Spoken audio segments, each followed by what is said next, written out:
Maharashtra today 24 news सत्य परिस्थितीचा सविस्तर आढावा।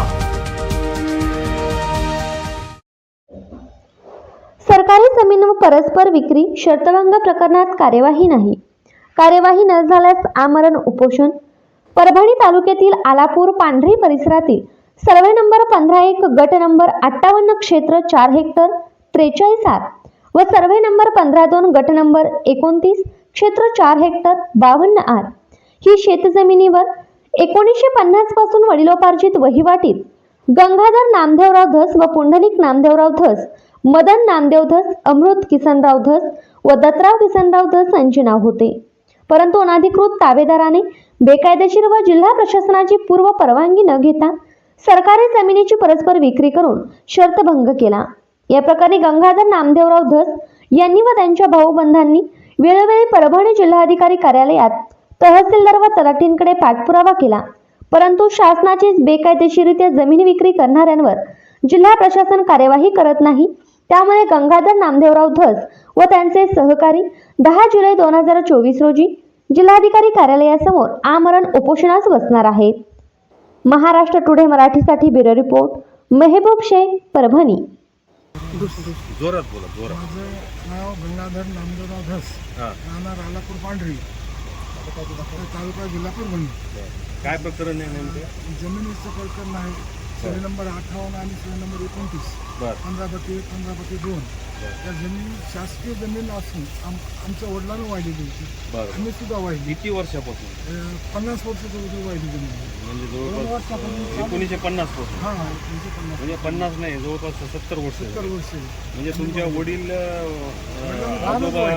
वडील उत्पादित जमीन सरकारने दिलेली? सरकारने दिलेली, पैसे भरून आम्ही वाहत होतो। किती एकर जमीन आहे? 22 एकर। 22 एकर।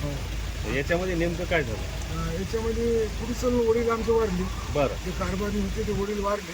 त्याच्यानंतर कोणालाच काही समजत नव्हतं। बरं। त्यानं काय केलं की हे संगणमत राजकीय समजा जमा झाले। म्हणजे नेमकं काय झालं? म्हणजे एक मालक उभा केला बरं जमिनीला। हैदराबादचा मालक आला म्हणून म्हणले। त्याने ते मालकीनं काय केलं, मालकानं की यानं संगणमत करून म्हणजे तुम्ही जी जमीन 70 वर्ष सांभाळली, अचानक एक माणूस बाहेरून आला आणि ते ताबेदार विकली त्यांनी।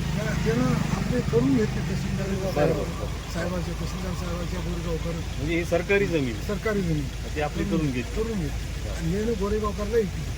तुम्ही परभणी जिल्हा प्रशासनाला हा पाठपुरावा किती वर्षापासून करता? 2 वर्ष झाली। 2 वर्ष। म्हणजे याच्यामध्ये तत्कालीन जिल्हाधिकारी, तहसीलदार यांनी काय, त्यांचं उत्तर काय?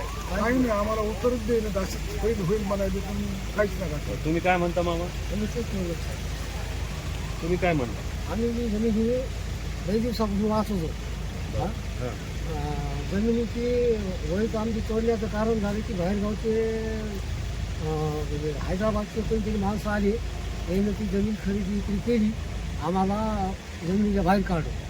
बरं। आता 2 वर्षापासून आम्ही खेळतो। पहिली जमीन आम्ही त्या 7/12 मध्ये तुमचं नाव आहे? हो आहे, सगळ्यांचं नाव हो आहे?